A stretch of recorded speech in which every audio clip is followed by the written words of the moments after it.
사도행전 20장 17절로 28절까지 말씀입니다. 신약성경 223쪽입니다. 사도행전 20장 17절로 28절까지 한 절씩 교독합니다. 바울이 밀레도에서 사람을 에베소로 보내어 교회 장로들을 청하니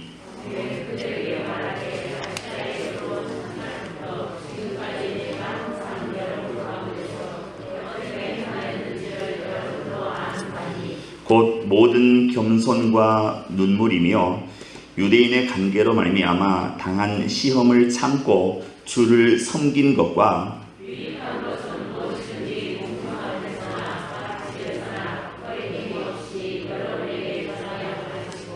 유대인과 헬라인들에게 하나님께 대한 회개와 우리 주 예수 그리스도께 대한 믿음을 증언한 것이라.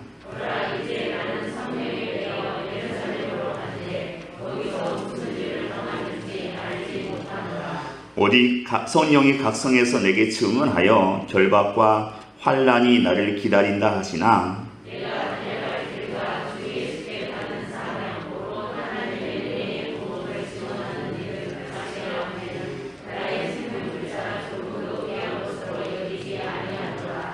보라, 내가 여러분 중에 왕래하며 하나님의 나라를 전파하였으나 이제는 여러분이 다 내 얼굴을 다시 보지 못할 줄 아노라.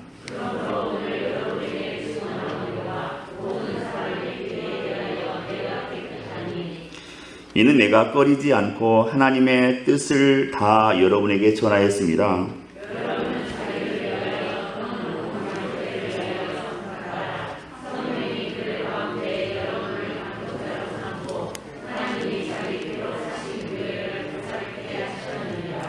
아멘.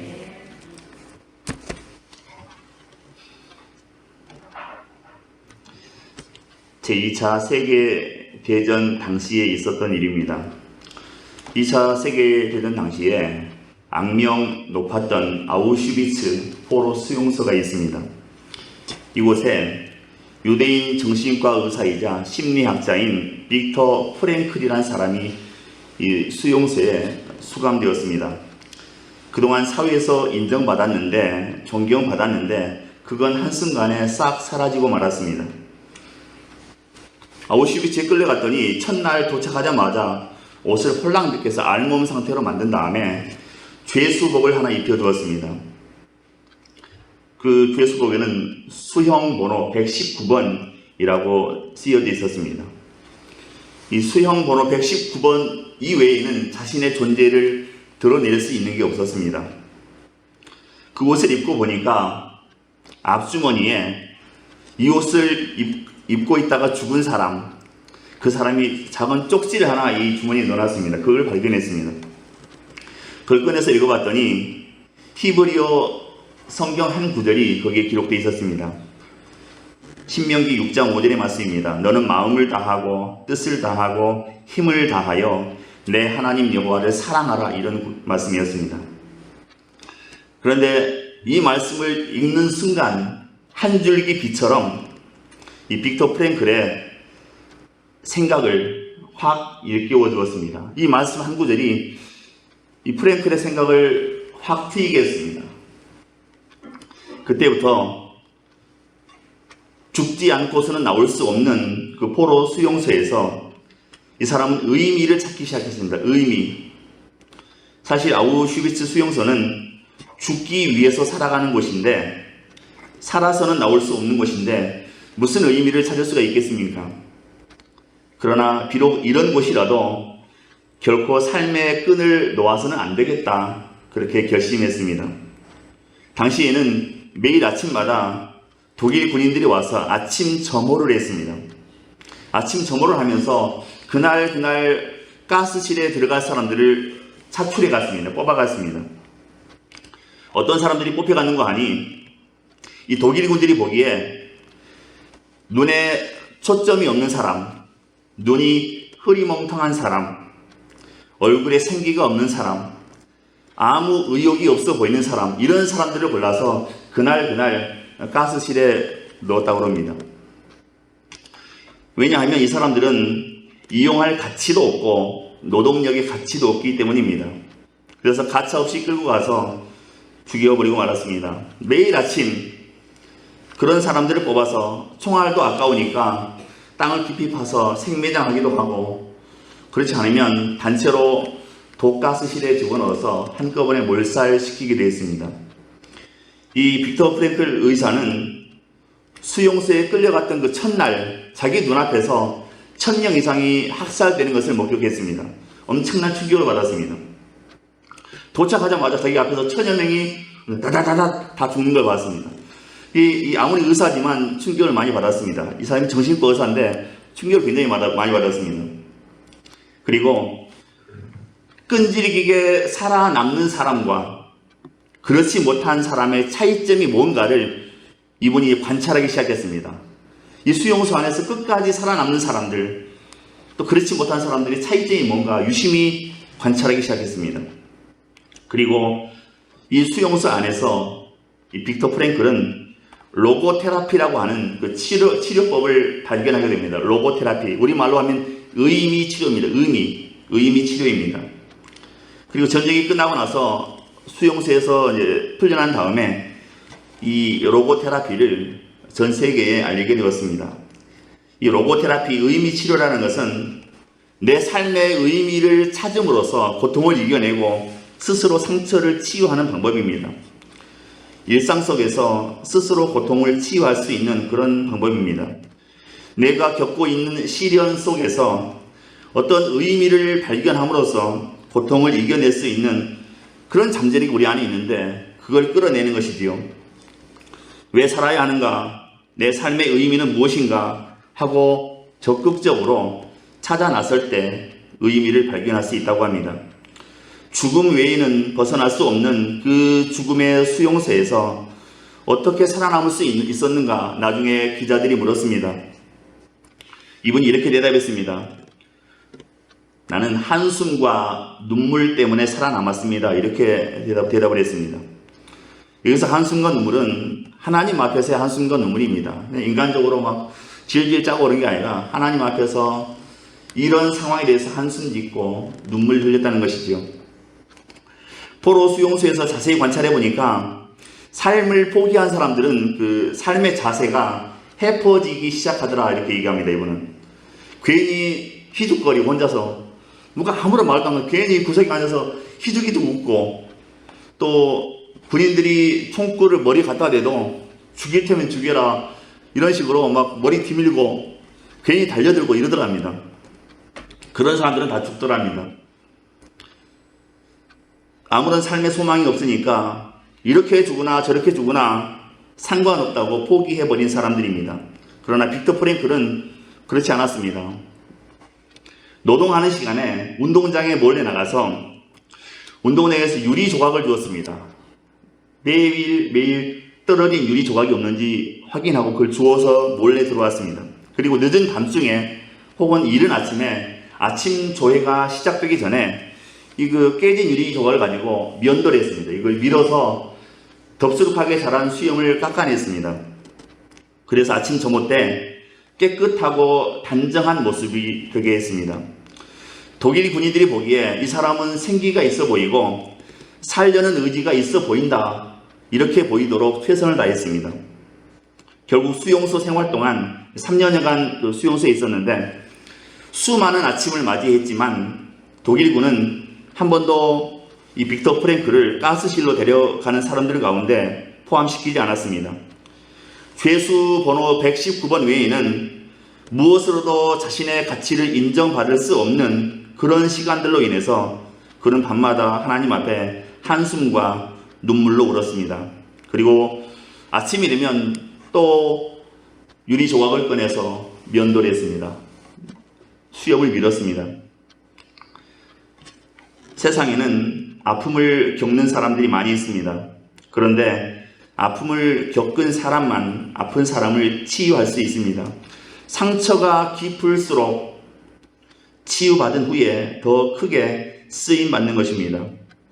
예수님의 십자가는 상처이자 고통의 극치입니다. 주님께서는 고통을 겪으심으로 많은 것을 이루셨습니다. 하나님의 아들이 고통을 당하신 것은 우리에게 위로가 됩니다. 자기를 통해서, 십자가를 통해서 고통에 대한 해답을 발견할 수 있게 하셨습니다. 고통을 경험한 사람만 볼 수 있는 것이 있습니다. 고통을 통해서만 경험할 수 있는 것이 있습니다. 무엇보다 고통을 경험한 사람은 다른 사람을 깊이 이해할 수 있게 됩니다. 이게 고통이 주는 첫 번째 유익입니다. 고통을 깊이 경험한 사람은 다른 사람을 깊이 이해하게 됩니다. 고통을 통해서 성품이 다듬어지지요. 사랑의 폭이 넓어집니다. 인생을 보는 관점이 달라지게 됩니다.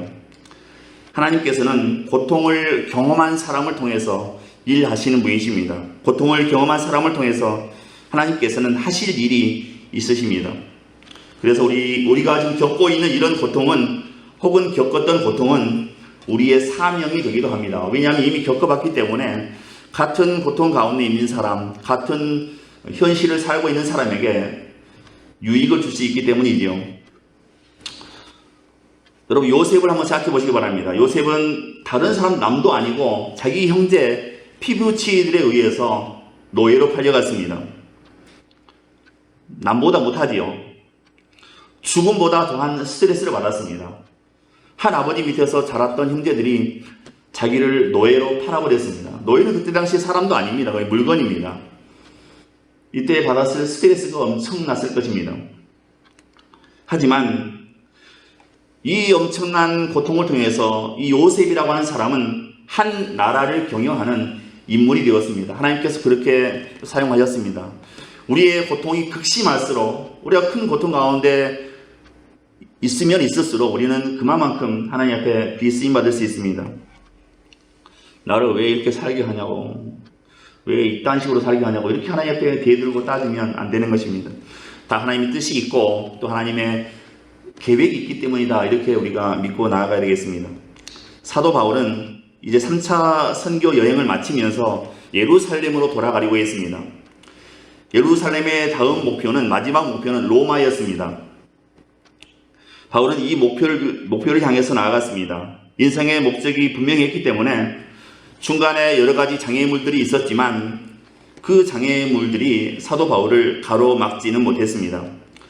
바울은 이미 예루살렘에 돌아가면 결박당하게 되고 감옥에 가고 환난을 당하게 된다는 계시를 받았습니다. 많은 고난과 희생이 예상되었습니다. 심지어는 생명을 잃어버릴 수도 있었습니다. 그러나 그 어떤 것도 바울의 걸음을 막을 수는 없었습니다. 복음 증거의 사명이라는 목적이 너무나 분명했기 때문에 생명을 잃어버릴 위험조차도 감수하면서 그 목적을 향해서 나아간 것입니다. 생명을 버릴 각오로 순교할 각오를 가지고 나아갔습니다. 17절입니다. 바울이 밀레도에서 사람을 에베소로 보내어 교회 장로들을 청하니, 이렇게 기록하고 있습니다. 바울은 밀레도에 도착해서 에베소에 사람을 보냈습니다. 장로들을 오게 했습니다. 밀레도에서 에베소는 30마일입니다. 1마일이 1.6km니까 약 50km도 안 되겠죠. 그곳에 사람을 보내서 장로들을 오게 했습니다. 자기가 직접 가면 그만큼 많은 시간이 지체되기 때문이었을 거라 생각합니다. 그리고 에베소 교회 장로들을 자신 앞에 불러서 마지막 당부의 말을 남기게 되었습니다. 이제 바울이 아시아를 떠나면 앞으로 바울을 대신해서 에베소, 소아시아 지역의 성도들을 보살필 사람들이 바로 이 장로들이었기 때문입니다. 본문에 나오는 이 장로들은 오늘날의 장로의 개념은 아닙니다. 오늘날의 목회자의 개념입니다. 바울은 그 장로들에게 아시아의 성도들을 잘 보살펴 달라고 마지막으로 한 번 더 당부하기 위해서 장로들을 불렀습니다. 오늘 본문의 내용을 고별 설교라고 그렇게 얘기합니다. 고별 설교, 바울의 마지막 설교입니다. 바울이 에베소 장로들에게 남긴 사도행전 속의 마지막 유언 같은 설교입니다. 얼마 전에 말씀드린 대로 사도 바울이 사도행전에서 한 12번 설교했는데 유일하게 믿는 사람들에게 한 설교가 오늘 본문입니다. 지금까지는 한 번도 믿는 사람들에게 설교한 적이 없습니다. 다 안 믿는 사람들을 설교했는데 마지막으로 이제 에베소 장로들, 믿는 사람들에게 설교하는 본문입니다. 22절입니다. 보라, 이제 나는 성령에 매여 예루살렘으로 가는데 거기서 무슨 일을 당하는지 알지 못하노라. 원래는 바울이 예루살렘에 잠시 들렀다가 마게도냐와 아가야에서 보내준 그 헌금을 전해주고 자기를 원래 파송했던 그 안디옥 교회로 돌아가서 머물 생각을 하고 있었습니다. 그런데 이 최종 목적지가 안디옥이 아니라 예루살렘이다 라고 성령께서 말씀하시니까 사도 바울이 목적지를 바꾸게 되었습니다. 성령에 매여 예루살렘으로 간다, 이 말이 바로 그런 의미입니다. 자기는 원래 안디옥으로 돌아가려고 했는데 성령께서는 그곳이 아니다, 예루살렘이다 이렇게 말씀해 주셨습니다. 그런데 거기서 무슨 일을 당하는지 알지 못한다 이렇게 고백하고 있습니다. 이것은 나는 아무것도 모른다 그런 의미는 아니라고 봅니다. 23절에 보면 바울은 예루살렘에서 어떤 일이 벌어질지 이미 알고 있었습니다. 23절입니다. 오직 성령이 각 성에서 내게 증언하여 결박과 환난이 나를 기다린다 하시나 이렇게 말씀합니다. 그럼에도 불구하고 거기서 무슨 일을 당하는지 알지 못한다고 말한 것은 자기가 예루살렘으로 가는 것이 자기 영광이나 편안함을 위한 것이 결코 아니라는 사실을 강조하는 것이지요. 바울은 자신이 그 예루살렘으로 가는 길이 결박과 환난이 기다리고 있는 길이라는 것을 너무나 잘 알고 있었습니다. 24절입니다. 내가 달려갈 길과 주 예수께 받은 사명 곧 하나님의 은혜의 복음을 증언하는 일을 마치려 하면은 나의 생명조차 조금도 귀한 것으로 여기지 아니하노라. 이것은 너무나 유명한 바울의 신앙 고백이자 사명 고백입니다. 바울은 결박과 환난이 기다리고 있는 예루살렘으로 가는 그 길을 내가 달려갈 길, 나의 달려갈 길 이렇게 고백하고 있습니다. 자신이 반드시 가야만 하는, 무슨 일이 있어도 가야만 하는 그 길이다라고 고백하는 거죠. 바울은 자신이 왜 그 길을 가야 하는지 그 이유도 분명히 알고 있습니다. 주 예수께 받은 사명, 곧 하나님의 은혜의 복음을 증언하는 일을 마치기 위함이다 이렇게 고백하고 있습니다. 그리고 바울은 주님께서 자기에게 주신 그 복음 증거의 사명을 마치기 위해서는 나의 생명조차 조금 더 귀한 것으로 여기지 않는다 이렇게 선포하고 있습니다. 이 복음을 전하다가 죽어도 좋다, 이것은 목숨을 걸 만한 일이다 라는 거죠. 바로 이것이 사명입니다. 이런 마음이었기 때문에 바울은 결박과 환난이 기다리고 있는 그런 길인 줄 알면서도 예루살렘으로 올라갔다는 것입니다. 생명조차 귀한 것으로 여기지 않는다는 것은 생명을 아무렇게나 취급하겠다는 그런 의미가 아닙니다. 이 세상의 그 어떤 시련과 도전도 자신의 거룩한 의지를 꺾을 수 없다 그런 얘기입니다. 나는 반드시 주님의 뜻을 이루고야 말겠다 그런 결단이라고 할 수 있겠습니다. 여러분, 간호사의 대명사가 누구디요? 나이팅게일입니다. 간호사 하면 나이팅게일입니다. 영국의 간호사입니다. 이 나이팅게일이 나이 30세가 되었을 때 이런 일기를 썼다고 합니다. 오늘 내 나이 30이 되었다. 예수님이 그의 사명을 시작하신 나이이다. 주님, 저는 오늘부터 당신의 부르심에 따라 살겠습니다. 유치했던 생각은 이제 버리고 나를 세상에 태어나게 하신 주님의 목적에 순종하겠습니다. 이런 일기를 30살 자기 생일 때 썼다고 합니다. 그 후에 나이팅게일은 크림 전쟁에 참여하게 됩니다. 참전하게 됐습니다. 영국, 프랑스와 러시아가 크림 반도에서 싸운 전쟁인데 여기에 참전하게 되었습니다. 약 4년간 이 전장터에서 수많은 그 부상병들을 치료해주고 여기서 나이팅게일이 이름을 세상에 널리 알리게 되었습니다. 전쟁이 끝난 다음에 기자가 나이팅게일에게 물었습니다. 당신의 그 성공적인 삶의 비결이 무엇입니까? 라고 물었습니다. 나이팅게일은 비결은 오직 하나뿐입니다. 주님께서 나를 불러주신 그 뜻에 나를 맡기고 살았습니다. 이렇게 대답했다고 합니다. 주님의 인도하심에 순종하는 것이 성공의 비결이었다는 것입니다. 다른 거 다 필요 없고 주님의 인도하심에 순종하며 나아갔더니 오늘 이 자리에 있게 됐다는 거죠. 바울은 지금 에베소 교회의 장로들을 앞에 두고 자신이 예루살렘으로 갈 때 결박과 환란이 기다리고 있지만 자신은 그 길을 끝까지 완주하기 위해 자신의 생명조차 귀한 것으로 여기지 않는다, 이렇게 고백하고 있습니다. 그것도 이 세상에서 에베소 장로들에게 남기는 마지막 유언이었습니다. 그 의도가 무엇이겠습니까? 나는 이렇게 갑니다. 그러니까 여러분도 이 길로 따라오십시오, 그런 의미입니다. 나 죽으러 가니까 당신들은 피하시오, 이런 얘기 아닙니다. 나는 예루살렘을 가서 이 길을 가겠습니다. 주님께서 정하신 길을 가겠습니다. 여러분도 나의 길을 따라오시기 바랍니다, 그런 의미입니다. 28절입니다. 여러분은 자기를 위하여 또는 온 양떼를 위하여 삼가라. 성령이 그들 가운데 여러분을 감독자로 삼고 하나님이 자기 피로 사신 교회를 보살피게 하셨느니라, 이렇게 말씀합니다. 바울은 에베소 교회의 장로들에게 삼가라, 이렇게 명령합니다. 삼가라는 얘기는 조심하라는 뜻입니다. 먼저는 자기 자신들을 위해서 삼가야 하고, 그 다음으로는 온 양떼, 다시 말해 모든 성도들을 위해서 삼가라, 이렇게 말하는 것입니다. 이 삼가라고 번역된 헬라어 포로세코는 주의하다, 경계하다는 그런 의미입니다. 바울은 에베소 교회의 장로들이 왜 먼저 주의하고 경계해야 하는지 그 이유를 설명합니다. 성령이 그들 가운데 여러분을 감독자로 삼고 하나님이 자기 피로 사신 교회를 보살피게 하셨느니라, 이렇게 말합니다. 당신들은 감독이기 때문에, 성도를 보살피는 사람이기 때문에, 그 이유 때문에 여러분은 주의하고 경계해야 한다는 것이지요. 우리나라가 그 6.25 전쟁 이후에 굉장히 어려웠습니다. 보릿고개, 진성의 보릿고개라는 노래도 있는데, 보릿고개에 대해서 아마 다 아실 것입니다. 이 보릿고개는 일제시대 때부터 또 1960년대 중반까지 있었던 춘궁기입니다. 봄에 쌀 한 톨 없고 양식이 한 톨도 없던 그 시기를 보릿고개라고 합니다.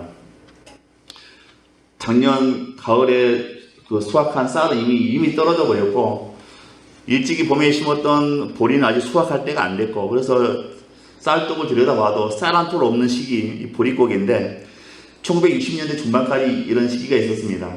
1960년대 후반에 이제 박정희 대통령께서 경제개발 5개년 계획하면서 이제 보릿고개가 사라졌습니다. 이 무렵에, 이 보릿고개 그 어려웠던 시절 무렵에 이런 실화가 있습니다. 시골 외딴 집에 사는 어떤 여인이 있었는데 임신 중이었습니다. 그런데 남편은 죽고 없습니다. 아이를 임신한 다음에 남편이 무슨 일이 있었는지 불의의 사고로 죽고 말았습니다. 눈이 오는 어느 새벽, 여인이 갑자기 산통을 느꼈습니다. 눈이 펑펑 쏟아지는데 산통이 오기 시작합니다.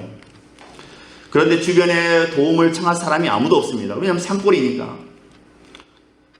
여인은 이웃 마을에 사는 선교사님에게 도움을 청하기 위해서 그 새벽에 그 눈이 펑펑 쏟아지는데 길을 나섰습니다. 그런데 여인은 가는 도중에 그만 길바닥에서 아이를 출산하고 말았습니다.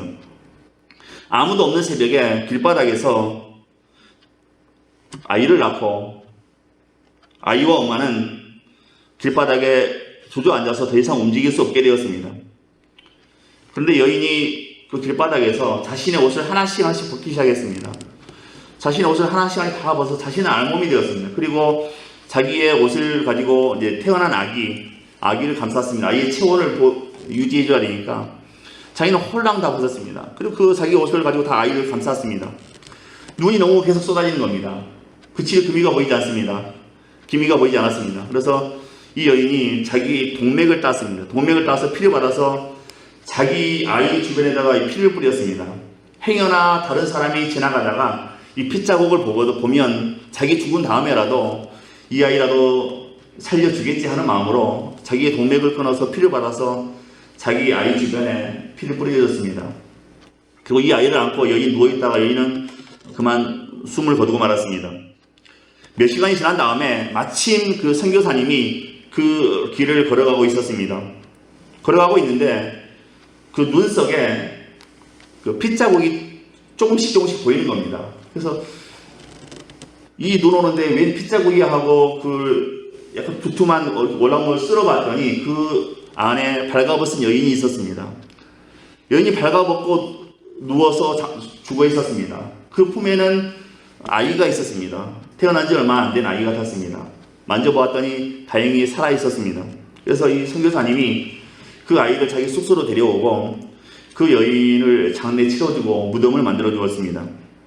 그리고 이 태어난 아이를 선교사님이 양자로 받아들였습니다. 이 아이는 잘 컸습니다.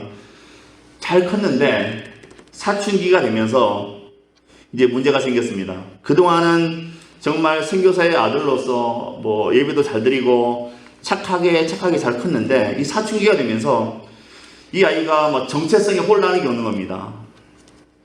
반항적으로 변했습니다. 자신이 누구인지, 왜 나한테는 엄마가 없는지, 왜 나는 한국 사람인데 내 아빠는 노랑머리에 코쟁이인지 학교 가니까 친구들이 놀리거든요. 니네 엄마 왜 없냐? 니네 아빠는 왜 코쟁이냐? 노랑머리냐? 이렇게 얘기하니까 아이가 이제 사춘기니까 너무 스트레스를 받았습니다. 혼란스러웠습니다. 아이가 자꾸 빗나가니까 선교사님이 하루는 이 아이를 앉혀놓고 이제 사실을 얘기해 줬습니다. 10수년 전에 이 아이가 내가 태어났을 때 이러이러한 일이 있었다. 자세하게 얘기해 주었습니다. 자신의 출생과 어머니에 관해서 처음 들은 이 아이는 충격을 받아서 자기 방에 들어가서 문을 걸어 잠그고 나오지 않았습니다. 이틀이 지나서 문을 열고 나오는데 갑자기 이 아이가 막 뛰어가더랍니다. 선교사님이 걱정이 돼서 이 아이를 쫓아갔습니다. 이 아이가 간 곳은 선교사님이 가르쳐준 자기 엄마의 무덤이었습니다. 이 아이가 자기 엄마 무덤에 가더니 한참을 무덤을 안고 울더랍니다. 그러더니 자기가 입고 있던 옷을 하나씩 다 벗어서 엄마가 막 했던 것처럼 그 엄마의 무덤에 덮어주더랍니다. 그러더니 통곡을 하더랍니다. 이렇게 얘기하더랍니다. 엄마, 그날 새벽에 얼마나 추우셨어요? 얼마나 부끄러우셨어요? 이 말만 계속 반복하더랍니다. 자기 옷을 다 벗어서 엄마 무덤에 덮어주고 엄마에게 얘기하기를, 엄마, 그날 새벽에 얼마나 추우셨어요? 얼마나 부끄러우셨어요? 그렇게 한참을 통곡하더랍니다. 이 아이가 한참 있다가 집에 돌아왔습니다. 그런데 이 사건 이후에 이 아이의 삶은 180도 달라졌습니다. 힘들 때도 고통스러울 때도 자기를 위해서 희생하신 그 어머니의 사랑을 생각하며 잘 견디고 버텼습니다. 성실하게 살았습니다. 나중에 이 아이는 커서 우리나라 감리교회의 목사님이 되셨습니다. 지금 아마 은퇴하셨을 거라 생각합니다. 목사님이 되셨습니다. 사람을 변화시키는 것은 희생과 사랑입니다. 이거 없이는 사람이 그렇게 잘 변하지 않습니다. 말씀을 정리하겠습니다. 일본인 미야타 와카히로가 쓴 책이 있습니다. 독자적인 경영과 이노베이션이라는 책입니다. 이 책에서 이분이 한 가지를 강조하는데, 탁월한 기업, 성공한 기업은 어떻게 만들어지는가, 그런 질문을 던집니다. 그리고 답을 제시합니다. 탁월한 기업은 어떻게 만들어지는가, 훌륭한 사람은 어떻게 성공하는가, 그에 대한 답을 제시하는데, 원점에서 벗어나지 말라, 이렇게 답을 제시합니다. 원점에서 벗어나지 말라. 원점은 뭐겠습니까? 본질이죠. 본질에서 벗어나지 말라는 겁니다. 우리도 원점에서 벗어나지 말아야 합니다. 우리 성도들도 평생에 살면서 사명에서 벗어나지 말아야 합니다. 사명은 우리의 존재 이유입니다. 우리가 살아가는 이유가 바로 사명입니다. 사명에 살고 사명에 죽어야 하는 것입니다. 우리의 호흡이 멈추는 날까지 사명을 붙들어야 합니다. 우리는 초대교회로 돌아가야 하고, 나를 부르신 그 부르심의 상을 받을 때까지 표대를 향하여 달려가야만 합니다. 예수 그리스도의 십자가는 나를 위한 것임을 우리는 믿어야 합니다. 주님이 겪으신 그 고난과 부끄러운 십자가는 바로 나를 위한 것입니다. 예수님께서도 십자가에 달리실 때 온전하게 저처럼 이렇게 옷을 입고 십자가에 달리신 게 아닙니다. 예수님께서도 다 옷을 빼앗기시고 하나도 걸치지 않으시고 십자가에 달리셨습니다.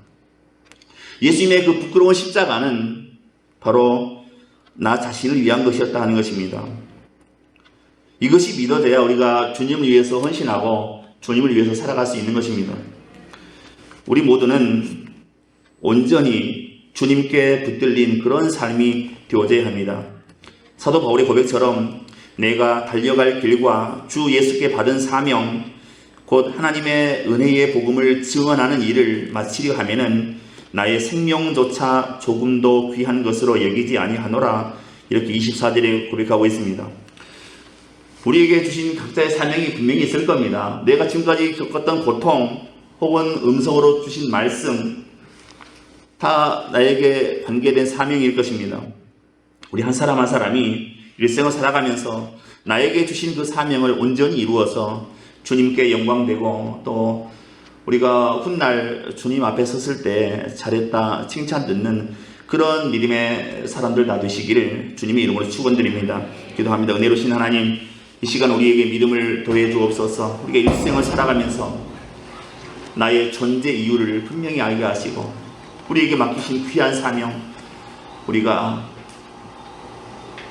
힘을 다해서, 마음을 다해서, 뜻을 다해서 주님의 사명 이루어낼 수 있도록 도우시고 축복하옵소서. 온전히 주님께 영광 돌려드리는 귀하고 복된 삶이 되게 하옵소서. 믿고 감사하오며 예수 그리스도의 이름으로 기도하옵나이다. 아멘.